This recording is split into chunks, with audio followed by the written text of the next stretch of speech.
अपना जीजा जी संगे करतारू जैसे हम ठीक करतनी बुझनी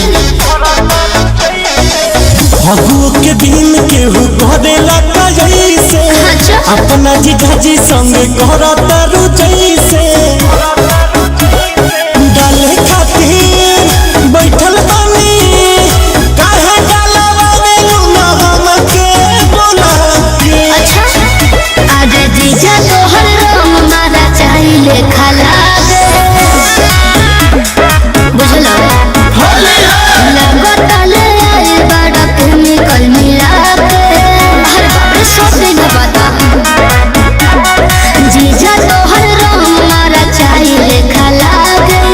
लगतले आए बड़ा केमिकल मिला के तोहर रंग मारा साना ना साना ना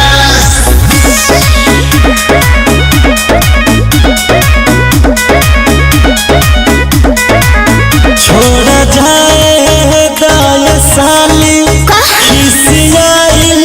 ना जला हटे बात मन कर करता रुअतना